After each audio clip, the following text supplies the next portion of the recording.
거룩하신 하나님 아버지, 언제나 주의 은혜는 우리에게 차고 넘칩니다. 하나님의 은혜를 알아볼 수 있는 믿음의 눈을 우리에게 허락하여 주옵소서. 환경이 어렵고 힘이 듭니다. 지치고 피곤한 심령입니다. 주여, 저희들을 긍휼히 주시고 그 가운데도 역사하시는 하나님의 섭리를 바라볼 수 있도록 은혜를 허락해 주옵소서. 아버지 하나님, 오늘도 힘이 부족한 중에 주의 말씀을 들고 섰습니다. 주님께서 사용하여 주심으로 하나님의 말씀이 바르게 전달될 수 있도록 은혜를 더해 주옵소서. 말씀을 통해 우리 자신을 돌아볼 수 있도록 도와주시고 하나님께 한 걸음 더 가까이 나아가는 저희 모든 심령이 되도록 축복해 주옵소서. 오늘 함께해 주심을 믿사옵고 모든 것을 살아계신 예수님의 이름으로 기도하옵나이다. 아멘. 네. 내일이 8월 15일입니다. 무슨 날이죠? 네. 광복 77주년을 저희가 맞이하게 됩니다. 우리가 이렇게 자유를 누리고 압제가 없이 평안하게 안정되게 살고 있는 것은 이런 일제 강점기를 비롯한 국가의 여러 어렵고 힘든 시기를 나라 민족을 위해 헌신하셨던 여러분들, 그분들의 희생과 눈물의 기도가 있었기 때문이라는 사실을 늘 우리는 잊어서는 안 될 것입니다. 참 거창하게 나라 민족을 위해서 또 애쓴 분도 있지만 숨어서 이름 없이 빛 없이 수많은 성도들이 우리 나라 민족을 위해서 기도하셨습니다. 우리가 이런 사랑, 이런 희생, 이런 헌신을 기억하고 우리 나라와 민족을 위해서 기도해야 될 줄로 믿습니다. 오늘 본문의 이 예레미야, 참 유대 왕국의 가장 어렵고 힘겹고 위태로운 시기를 살았던 분입니다. 그 당시 유대 왕국은 바벨론의 큰 대제국의 침략을 여러 번 받아서 그때마다 바벨론이 요구하는 대로 다 들어줘서 때로는 사람을 바벨론에 보내기도 하고 물질을 주기도 하고 해서 견신이 이제 멸하고 있는 중이었는데, 나중에 유다 왕국이 이집트의 힘을 빌어서 이 바벨론과 이 전쟁을 벌이게 됩니다. 그리고 결국 그로 인해서 기원전 586년 바벨론에서 이제 멸망을 당하죠. 바로 그 멸망하기 직전부터 멸망한 후 그 모든 어려운 시기를 예레미야가 살며 그 민족, 그 나라를 위해서 참 눈물로 살아갔던 그런 선지자입니다. 우리 잘 아는 것처럼 예레미야를 눈물의 선지자라 이렇게 부르는 까닭이 여기 있습니다. 멸망해 가는 그 나라를 보면서, 멸망해 나아가는 백성들을 보면서 안타까운 마음으로 눈물 흘리지 않았던 이 예레미야의 그 마음, 오늘 좀 우리가 살펴봤으면 좋겠습니다. 오늘 이 본문의 8장인데 우리가 읽지 않은 앞부분 1절부터 17절까지 말씀을 쭉 보면 전부 이 하나님 무서운 진노, 하나님의 심판이 이렇게 아주 무섭게 기록이 되는 것을 보게 됩니다. 하나님께서는 지금까지 끊임없이 선지자를 통해서 경고하셨고 여러 번 회개의 기회를 주셨습니다. 그러나 그럼에도 불구하고 유다 백성들은 하나님을 버리고 우상을 섬겼고 하나님의 말씀을 듣지 않았습니다. 그러면서도 자기가 무슨 문제가 있는지조차도 깨닫지도 못했습니다. 유대 지도자들은 하나님이 우리를 도우셔서 바벨론은 뭘 칠 수 있어? 우리를 지켜주실 거야. 이런 어떤 헛된 낙관론 속에서 안일하게 그저 평안하다, 아무 일 없을 거다 이렇게 말을 해왔고, 또 백성들은 이런 근거 없는 평화의 메시지를 받아들이고 안일하게 살아왔습니다. 하나님의 말씀도 아니고 아무런 근거도 없이 그냥 괜찮을 거다, 다 평안할 거다. 그러나 그 가운데 예레미야는 하나님의 말씀을 듣고 경각심을 갖도록 계속해서 하나님의 심판의 메시지를 전해왔습니다. 그러나 그 누구도 예레미야의 말에 귀를 기울이는 사람은 없었습니다. 다 괜찮을 거다, 이렇게 스스로 안일함 속에서 백성들은 점점 더 멸망하게 나갔고 점점 더 하나님께로 멀어져 갔습니다. 회개할 줄 모르고 하나님께 고집을 부리며 주의 길을 걸어가는 이스라엘 백성들에게 하나님은 계속해서 심판의 메시지를 보냈고, 오늘 17절 보면 오늘 8장에서는 이 메시지의 마지막이죠. 여호와께서 말씀하시니라 내가 술법으로도 제가 쓴 뱀과 독사를 너희 가운데 보내리니 그것들이 너희를 물리라 하시도다. 그 누구도 막을 수 없는 뱀과 독사를 너희한테 보내서 다 물려야겠다. 심판과 경고의 메시지죠. 그런데 이런 상황에서도 사람들은 평화롭다, 안전하다 하고 있었습니다. 그러나 예레미야는 누구보다도 유다가 멸망을 향해 나아가고 있다, 멸망이 점점 다가오고 있구나 하는 것을 누구보다 알고 있죠. 그래서 늘 가슴 아파하고 또 눈물을 흘리는 것을 보게 됩니다. 18절 보면 이제 오늘 본문의 말씀이지, 예레미야가 어떤 심정이었는지를 우리가 좀 볼 수 있습니다. 18절, 슬프다 나의 근심이여, 어떻게 위로를 받을 수 있을까? 내 마음이 병들었다. 자기의 슬픔이 지나서 이제 마음에 큰 병이 들었다. 무슨 병일까요? 우울증이 있죠. 화병은 아니고 우울증으로 이 가슴 아픈, 가슴이 멍든 그 슬픔으로 가슴이 멍들어 있는데 해결된 방법은 보이지 않습니다.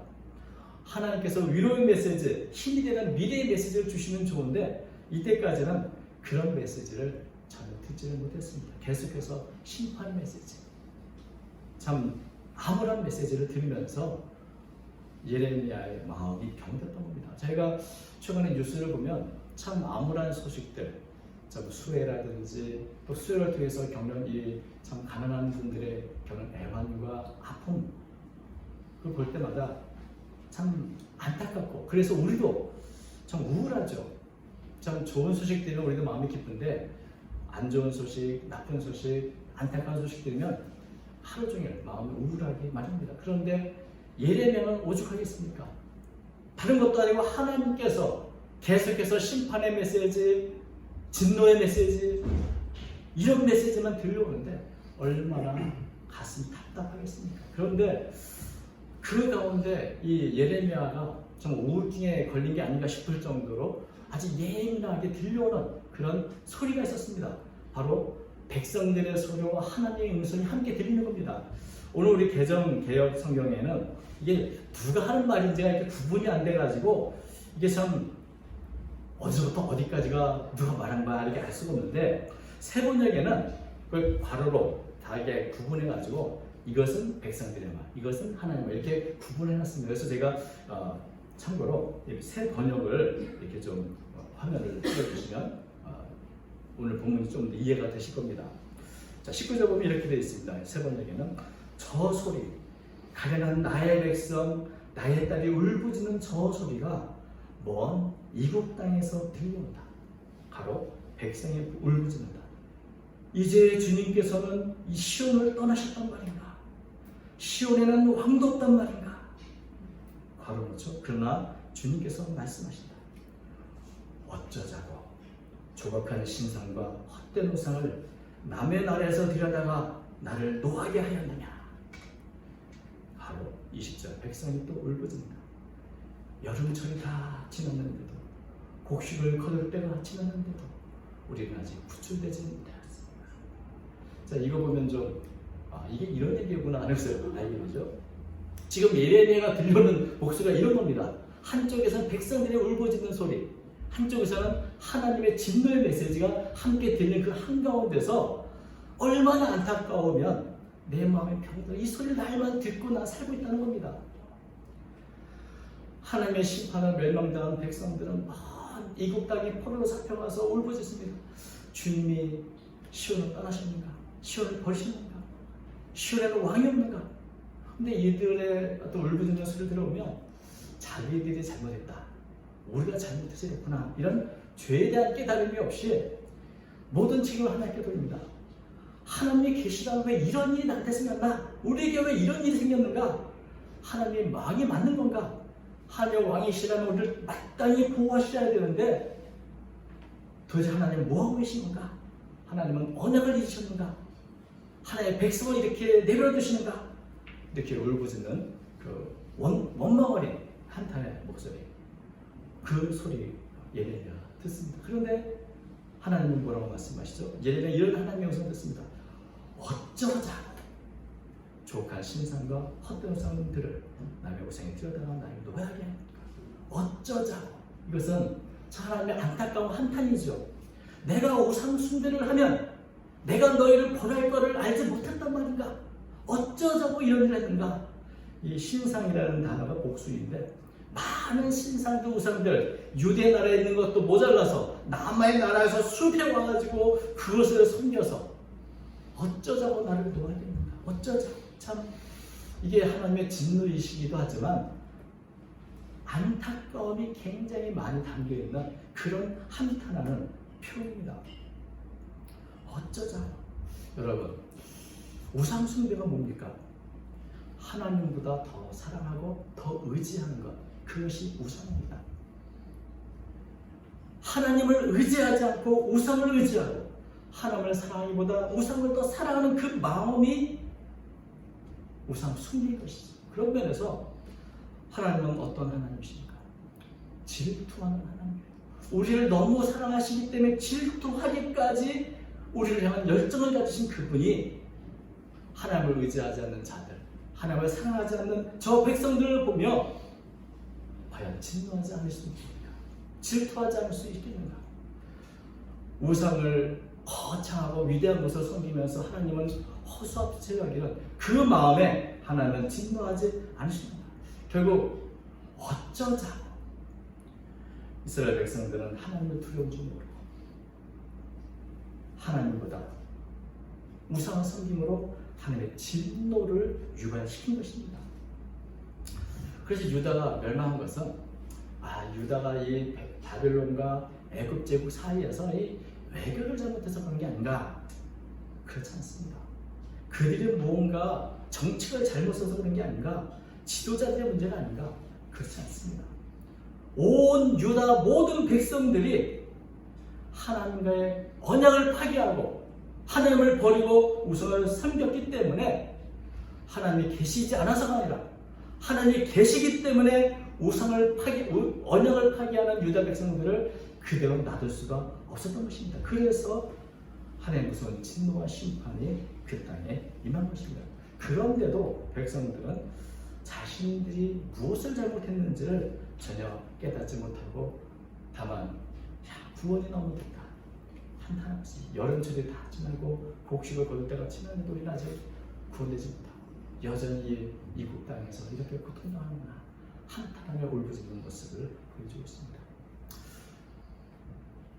어떤 면에서 참 아직도 자신의 죄를 알지 못하는 백성들의 그 고통 소리, 그걸 들을 때마다 그리고 어쩌자고 하며 한탄하신 하나님의 음성을 듣는 이 중간에서 예레미야는 어떤 마음입니까? 정말 답답하고 정말 안타까워서 마음이 상하는 거죠. 21절 딸 내 백성이 상하였으므로 나도 상하여 슬퍼하며 놀라움에 잡혔다. 이 구절은 물론 예레미야의 한탄입니다. 그러나 이것은 또한 하나님의 마음을 대변해주는 그런 모습이기도 합니다. 유다 백성들을 향해서 나의 백성, 나의 딸이라고 부르는 분은 예레미야이기도 하지만 또 한편으로 바로 하나님이시죠. 그래서 예레미야서에는 예레미야 그 마음은 바로 하나님의 마음이 이렇구나 하는 것을 보여준 것입니다. 하나님은 우상 숭배, 죄로 인해서 고난을 당하고 고통당하고 아파할 때 어떤 마음으로 그 백성들을 바라보고 계십니까? 심판을 내리시는 진노의 하나님은 또한 사랑의 하나님이며 긍휼의 하나님이십니다. 마땅히 죄로 인해 당할 고통이 할지라도 그 백성들의 고통이 하나님께도 고통이 되고 아픔이 되고 슬픔이 됩니다. 내 백성이 상할 때 내 마음도 상한다. 이렇게 말씀하고 계신 거죠.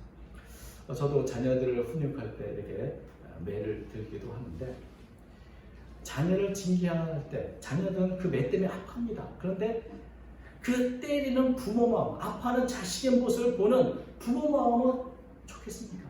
가슴이 더 찢어지죠. 부모 마음이 더 아프죠. 마찬가지로 백성들이 당하는 고통을 바라보고 그 울부짖는 소리를 들을 때 가슴 아파하고 마음이 상한 예레미야의 마음은 바로 하나님의 마음인 것입니다. 근데 가장 예레미야 가장 하나님의 마음을 가슴 아프게 하는 것이 있습니다. 그게 무엇입니까? 22절 길르앗에는 유황이 있지 않는가? 그곳에는 의사가 있지 않는가? 딸 내 백성이 치료를 받지 못하면 어찌 되고? 이 길르앗이라는 지역은 요단 동편에 있는 지역인데 그곳에는 특산물 중에 하나가 유향입니다.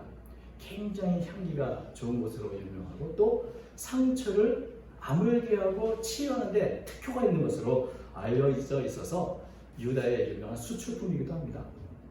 근데 지금 유다 백성들은 참 병들어서 온통 상처투성의 모습이죠.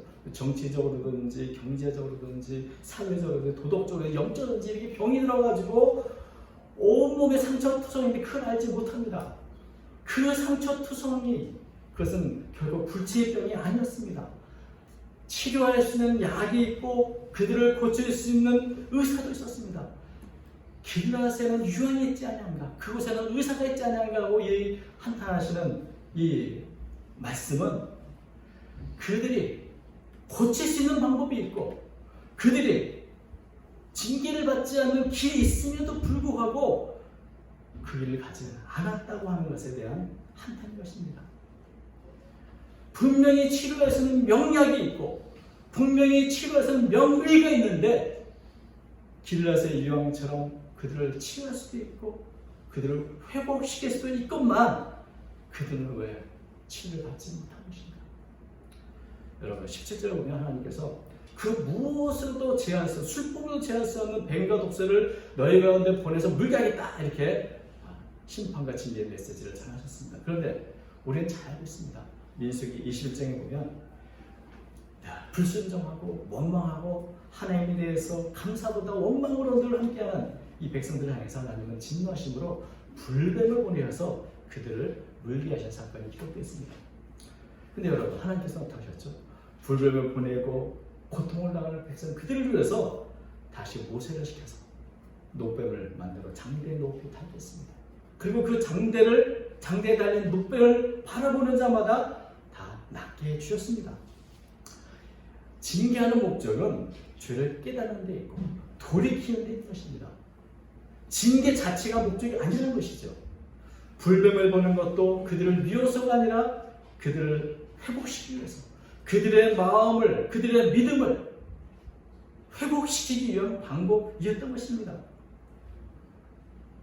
하나님께서 심판의 메시지를 전하시지만 그것은 그들이 돌이키시기를 원하는 마지막까지라도 그가 돌아와서 치유되기를 바라시는 마음으로 징계 이 경고의 말씀을 해 주실 것입니다.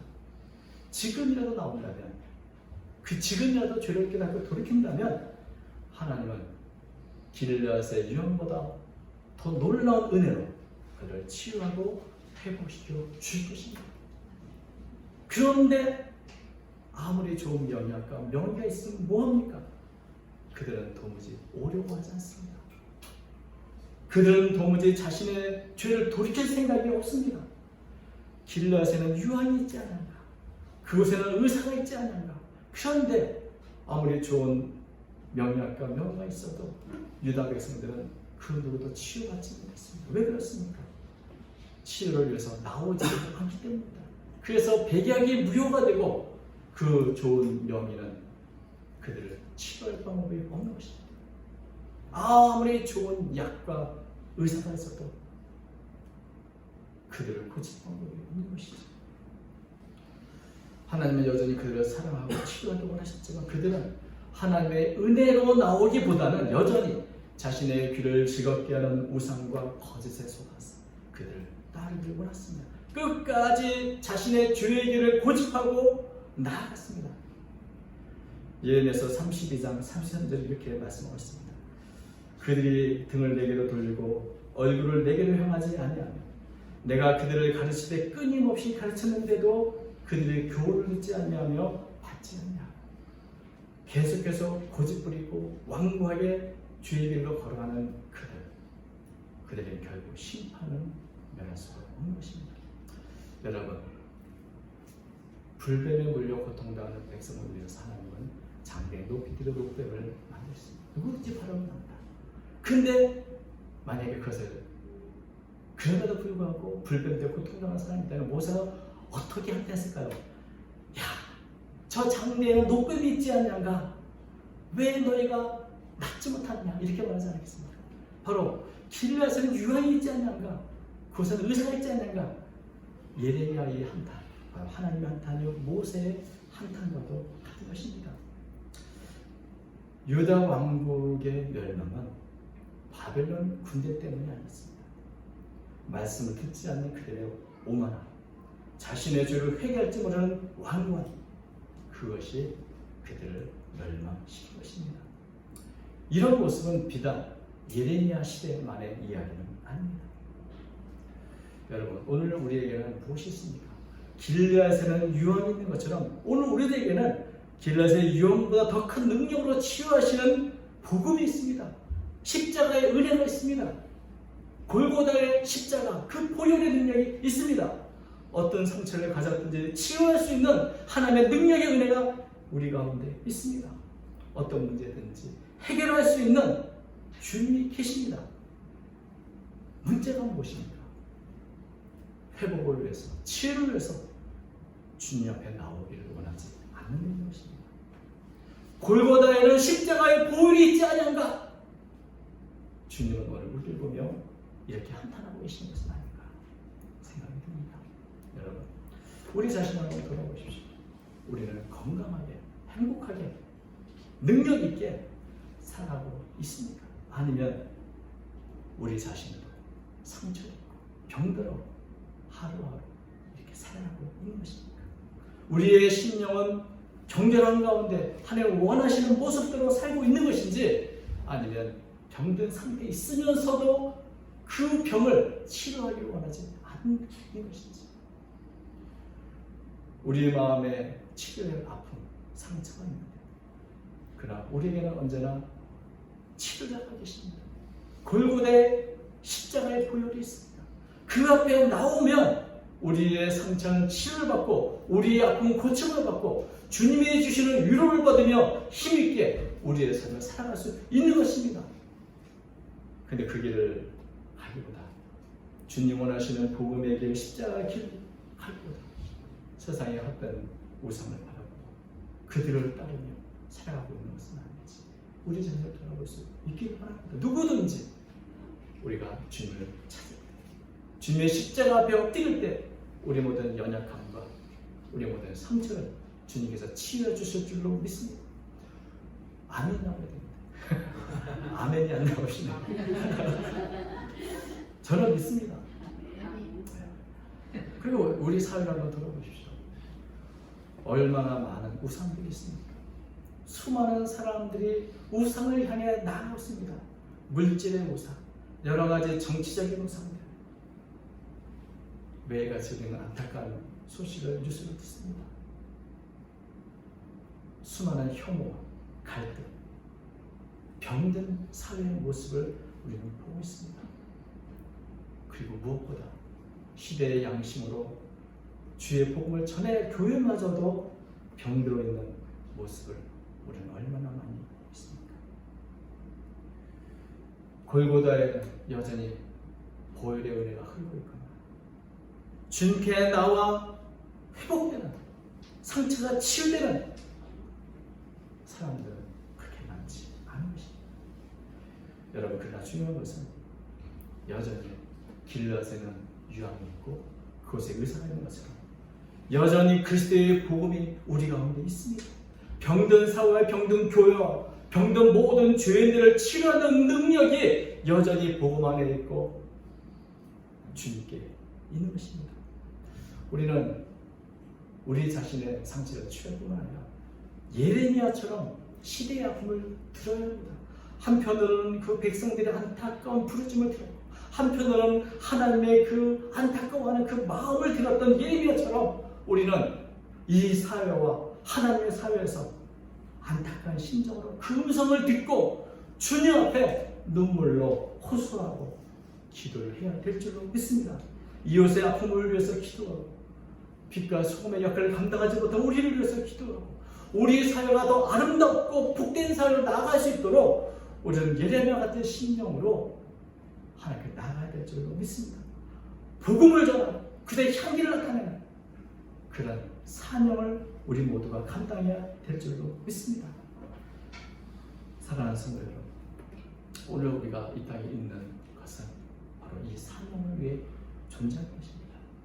복음의 능력을 내게 주신 것은 나의 문제를 치료할 뿐만 아니라 바로 이 능력으로 불쌍한 멸망에 나간 이웃들에게 그것을 전하고 그들을 이끌라고 이 사명을 주시기에 이 땅에 우리를 두신 줄로 믿습니다. 우리의 교회를 세운 목적 역시 바로 복음의 능력과 아름다운 그리스도의 향기를 드러내라고 우리 교회를 불러주신 줄로 믿습니다. 여러분, 광복 77주년 맞지만 아직 우리나라가 나갈 길은 멀리 있습니다. 민족의 복음을 위해서 우리 민족이 주의 아름답게 쓰임받는 그날을 위해서 건강한 삶을 위해서 우리는 우리에게 주신 사명을 잘 감당해야 될 줄로 믿습니다. 오늘 우리 모든 교회와 성도들에게 길라 유황보다 더 아름다운 주의 치유의 능력이 함께 하셔서 그리스도의 향기를 드러내는 그런 삶을 살아가시기를 주님 이름으로 축원합니다. 아멘. 거룩하신 하나님 아버지, 우리의 귀를 여셔서 이 땅에 고통당하는 수많은 영혼들의 울부짖는 소리를 듣게 하시고 그들을 향해 안타까워하시는 주의 음성을 듣는 자가 되도록 은혜를 다해 주옵소서. 우리 사회에 병든 것을 주여 긍휼히 주시고 그리스도의 복음으로 치유하여 주시옵소서. 아름답고 복된 사회가 되도록 은혜를 베풀어 주시고 모든 위정자들이 하나님을 두려워하는 가운데 잘 관리하고 다스리시도록 도와주시옵소서. 아버지 하나님, 오늘 이 땅에 우리에게 사명을 주신 줄 믿사오니 이 사명을 위해 날마다 기도하고 잘 감당하도록 우리 모든 성도들을 권고해 주옵소서. 오늘 함께해 주시고 은혜 베풀어 주심을 믿사옵고 예수님 이름으로 기도하옵나이다. 아멘.